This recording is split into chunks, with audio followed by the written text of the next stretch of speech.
Hello and welcome to another episode of the Digital Painter vidcast. My name is Terry Dana Jakimiak II and I am your digital painter.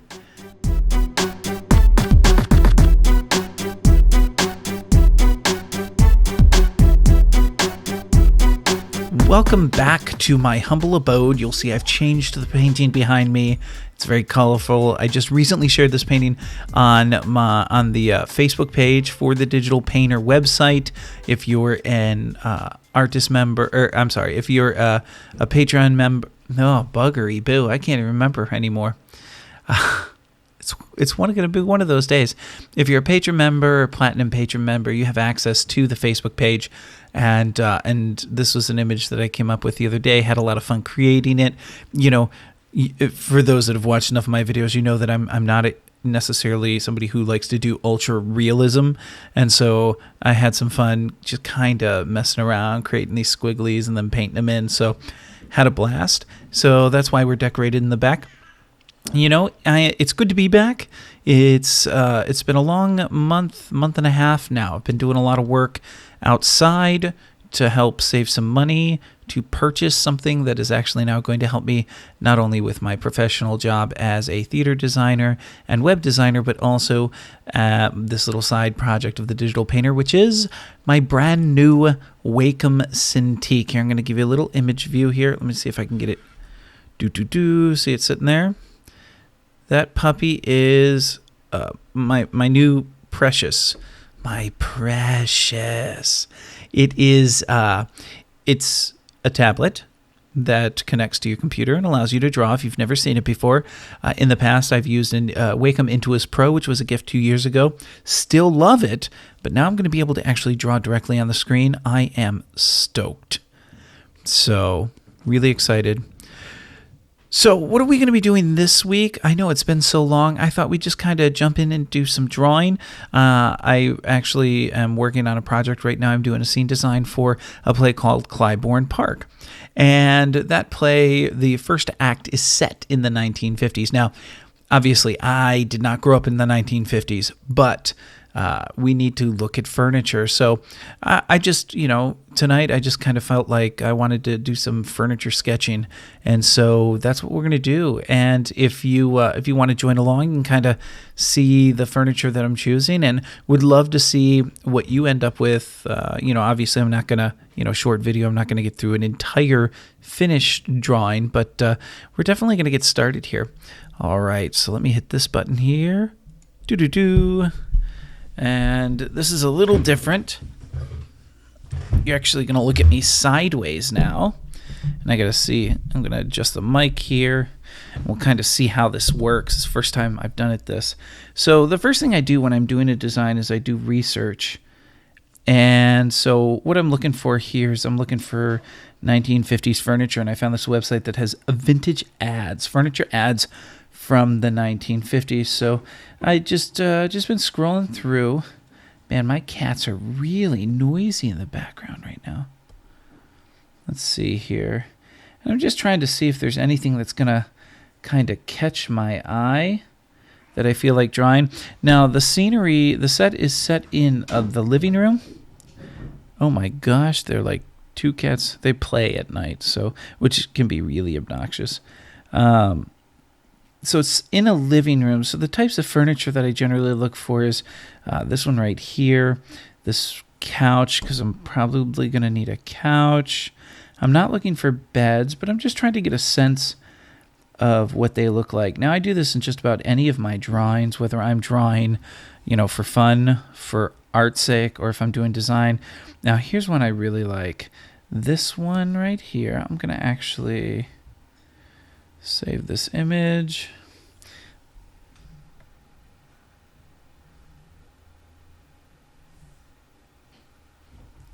Let's see if I can find the right folder.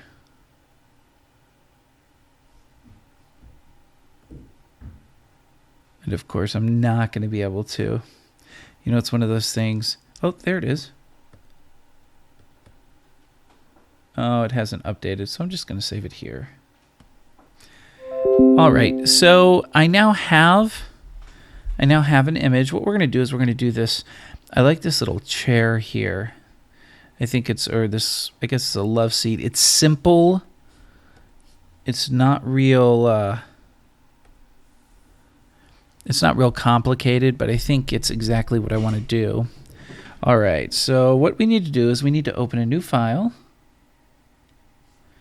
And we're going to do just 5x7 is fine, because I'm just drawing the chair right now. What I'm trying to do here is I'm trying to get a feeling of the contour of the furniture, a feeling of the style. And I'll do this, you know, I'll sketch a bunch of pieces of furniture before I decide, okay, this is what I really want it to look like. Now, because I'm in academic theater, I don't always get what I want, but okay, there. So we're set here. And then I'm going to open up that downloaded file so that I can look at it again, as always. Now, I'm working in Corel Painter. You can work in pretty much any program. I'm just working in Corel Painter because, well, I don't really have a reason. I work in all sorts of programs. Oops. There we go.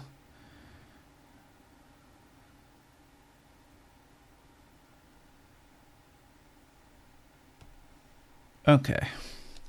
So a couple of things that we want to notice here. If we look, you see, you know, straight edge, we'll notice that the back cushion goes from thinner to thicker. Same with the seat cushion, from thinner on the very end to thicker. We see that there is a downward angle. Looks like very simple legs. Now, I'm not going to draw a profile view. I'm actually going to draw the actual view. So I think one thing I'm going to have to do is figure out a better way to set up my microphone. Oops, set up my microphone because I don't like how I'm doing that. Now, I'm going to be using the real 2B pencil, which is under pens and pencils. There it is. And I'm going to grab, I don't usually grab all the way black. I usually grab like a grayish black, or maybe a dark brown as my pencil lead. And let's test it out real quick. Okay, that looks good. So again, if we're looking at it, and these are going to be quick sketches, you know, when I'm doing work like this, what I'm trying to do is I'm just trying to get a feel for it. You know, again, right now I am doing a profile view just to kind of get a sense of what it is. In fact, I'm trying to match the actual drawing, actual reality.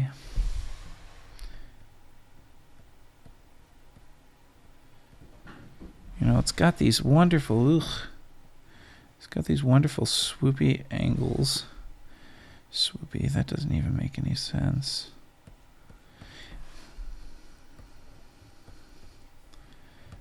And I think about, when I do a drawing like this, think about what does the family that uses this couch, what are they like? You know, this is a little modern.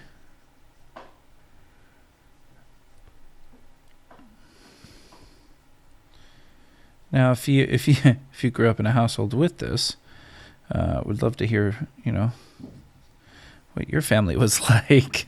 So you can leave that comment down there. And I tend to continuously adjust the look. And again, so that's what that looks like from there. Then maybe a front view. Notice how I'm working quick. One of the things you want to do when you're just sketching, just work quick. I mean, there's no reason to sit there and kind of agonize over what it is that you're trying to create. Now, the one thing you'll notice, I do have a front view a little bit on the couch, so I'm just I'm looking at that, trying to get a sense of what that feels like. Now, the way I'm drawing right now is I'm drawing from a much lower angle than what that couch is.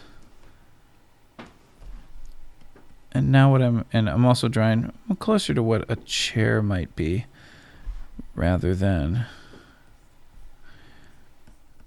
And we're looking for, because I don't have a good image from this angle, we're looking for proportions. We're looking for it to feel right. You know, and that's the thing. When it comes to how I sketch, it's about how it feels. I know that sounds weird. Then maybe I'll do kind of a lower quarter.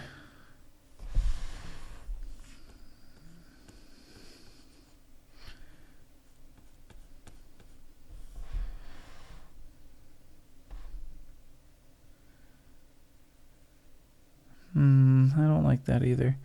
It's so funny. I sit here and I go, what do I want it to look like? That's a straight profile. Well, let's see what that looks like.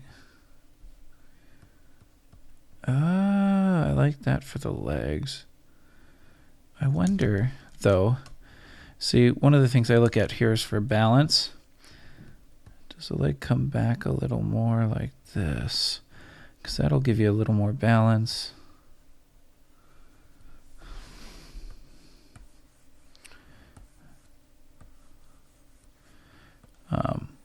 What I'm doing here is I'm giving it a sense of what it would look like against something. It's important to get that feeling early, because again, it's not sitting by itself. It doesn't sit on stage by itself. You know, maybe you've got a little shelf up here, some brackets.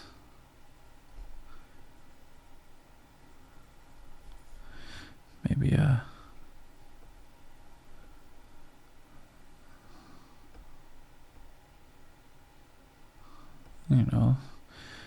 vase.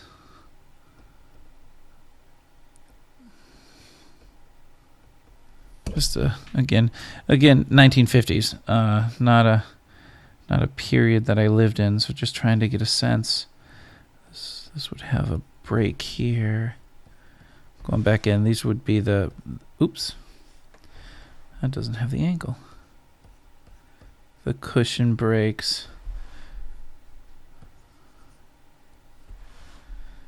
I don't like how this broke here. Now, as you're doing this, one of the things that I want to kind of remind you of is to look for the forms within it. You know, I talked about in one of my earlier videos, if you can find the form of something, you can usually find out how to draw it. So for example, we're looking at this, right? And really what we're dealing with, even from the side view, is, let me change my color and put myself on a new layer, is we're dealing, there we go. We're dealing with boxes, right?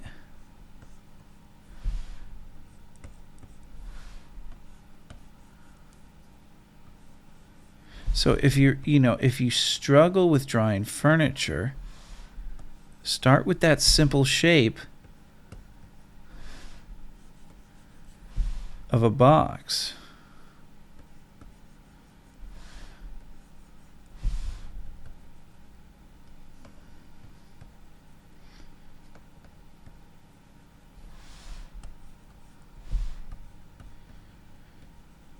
Right? So that literally sits within that box. So what I did early on in my design, and I still sometimes do when it comes to chairs because I'm terrible at chairs, is I will actually draw a box in the perspective that I want the chair to be. So let's say I want the chair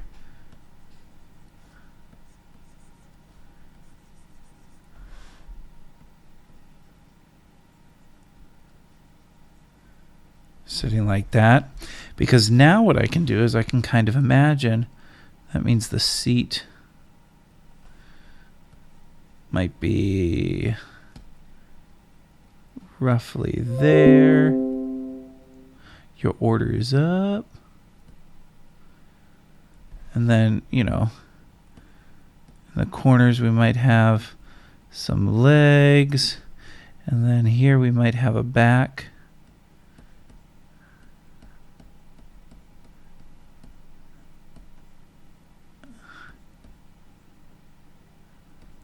And then you just come back in, you know, and erase some of the stuff you don't need, and now you have a chair to the perspective that you were trying to draw it. So don't be afraid to take a form when drawing a piece of furniture. Coming back to our lovely piece here, some of the other things you'll notice, now this one, this piece doesn't have a lot of like buttons or anything, so I mean I really could, if I wanted to, come and work on this one and just paint straight from here without too much detail. Let me turn off that. I don't even know what I feel like painting with right now, so let's just grab these oil brushes. Oily bristle, that'll be fine. And I'm imagining this kind of in a maroon. And come in, you know, and block in your color. Now, because I drew the original drawing directly on the canvas, which I try to avoid doing, but apparently I didn't this time, I'm actually having to paint over my pencil lines. I don't like to do that. I'm not a big fan of it, because then what I have to do is I have to take it down a little bit so I can see. Okay.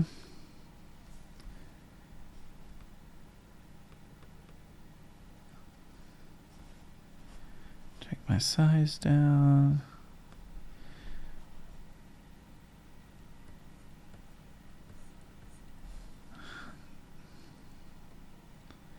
There we go.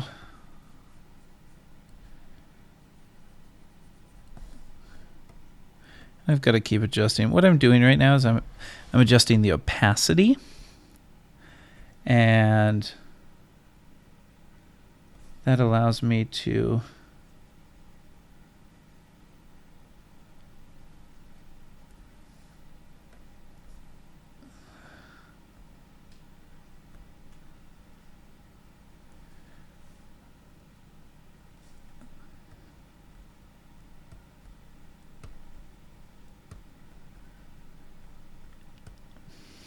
I'm not an oil painter, so that's why I'm doing oil. I'm experimenting.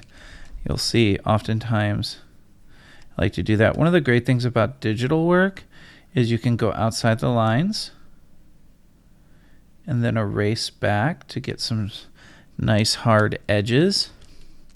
So that's, you know, that's one of the big differences between, oops, too far, between digital painting and actual painting. There we go.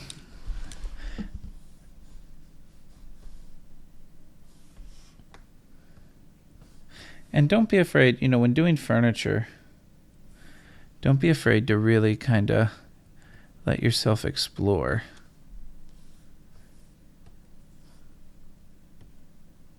Ugh, too big.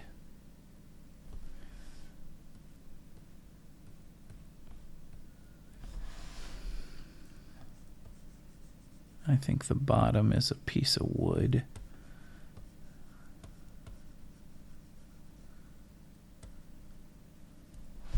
Made the cushion a little big, I think. I'm just going to do the legs very simple right now. If I was going to do this as a final project, these legs would have a lot more detail to them. Also, don't be afraid to zoom in. And I'm just going to, oops, too big.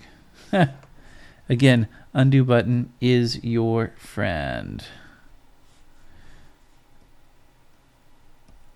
I'll give this a little bit of sheen.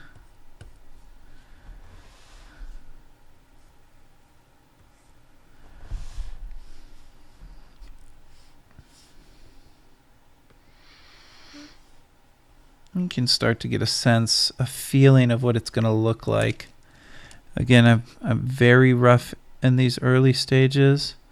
I'm wanting to get a sense more than anything else.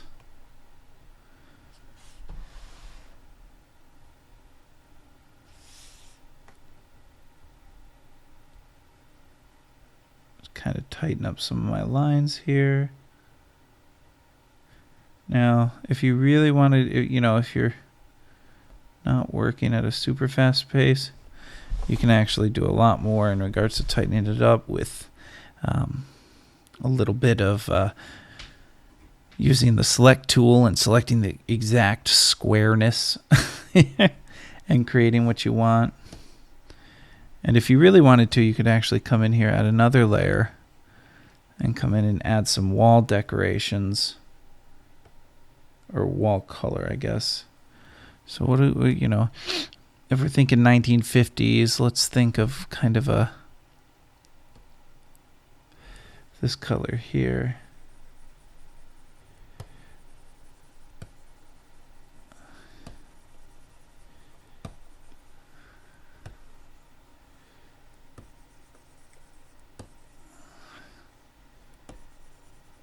I'm going to just cover over my accoutrements for right now. Right? So, though not necessarily how I would decorate my my wall. We gotta bring that up a little bit because it would be up against the wall. And then we could do a floor. Oh, shag carpet. That's what we need. I'm picking really garish colors, kind of on purpose, so don't judge. There we go. So now we have it set there, and this is something that I could then use and show a director. Say, this is the furniture and the color scheme that I'm looking for. Now again, this is very easy, very quick. The big thing that I tell you to do is if you're going to do something like this, make sure you have an image that you're looking off of. You know, reference photos are important. Use one of the reference photos on the Digital Painter website or find some reference photos online, but definitely use reference photos when creating your imagery. It's going to make your images feel more alive when you have something to look at. You know, I could come back here, I could pull, you know, some of these other images. I mean, look at that look at that floor right there. Classic 1950s? I would say so. All right. So that's it for this week. Just wanted to, you know, kind of catch up with you guys and see how everything was. Play a little bit. If you do end up doing a piece of furniture, would love to see how it turned out. And if you do, make sure that you mention what program you're using. Because again, I'm using Corel Painter. You can do this in any number of programs. You know, there's a lot out there. If you look at my menu bar down here, you see I've got Photoshop, I've got PaintStorm Studio, I've got Clip Paint, I've got Art Rage, and I really do. I use them all. So definitely share what it is you've created. And, you know, if you get a chance, you know, I didn't do it here because I don't want this video to go on forever. Excuse me. But you could come in here now and do it down here too, you know. I am on the wrong brush. That's my pencil brush. There we go. You come down here and do the, you know, you do the same thing with your other piece of furniture. You notice I go out of the lines. Don't be afraid to go out of the lines, because watch what I'm going to do. Okay, so I just laid in my color. I'm going to take it down like that. What I'm going to do is boom, boom, boom. I'm using the polygon selection tool.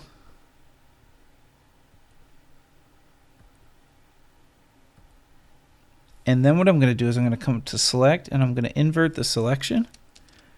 I'm going to come in here.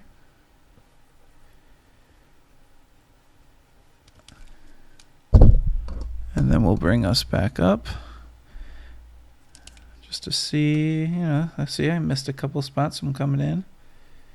I'll make sure those are clean.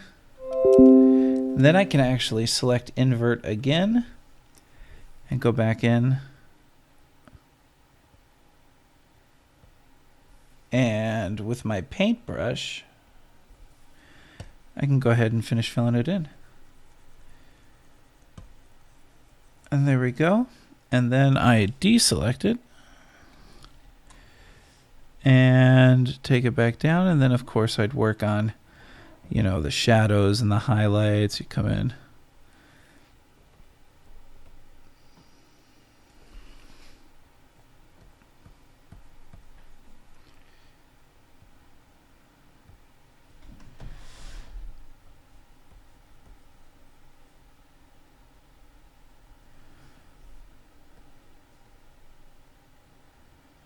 You know, we start to get the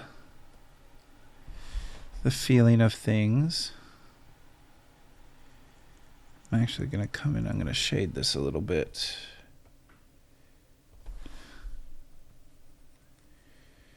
Add in a little more darkness. And then grabbing my blender.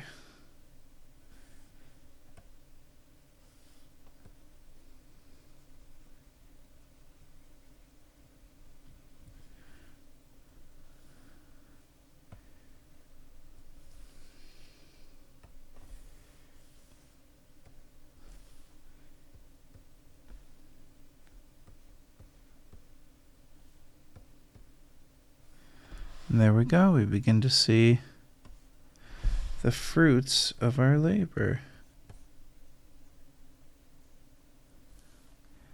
All right, I think that's it for this week. So we played a little bit with furniture. I got lots more videos coming up. For those of you that are Platinum Patron members that get the classes that I teach, I'm going to let you know that I've got 2 classes starting up in the next 2 weeks, but we're going to be doing it a little differently. I'm going to be actually releasing the classes immediately, and then you guys will be able to follow along with me as I upload new videos. What that means is you're not waiting for the complete class to be finished. You actually get it as it comes out, you know, each of the class sessions. So this is good for you in the sense that you get things immediately. But if you're one of those people that really wants the entire class all at once, and you may want to wait until I completely finish the class. All right, it's so good to be back, guys. I'm so happy that I made it through 2 show openings, and I'm back to being myself. So I hope you stick with me as I continue on this journey of digital art. And we're going to see a lot more things coming up over the next couple weeks. Take care, and I look forward to seeing what you are creating with your digital art.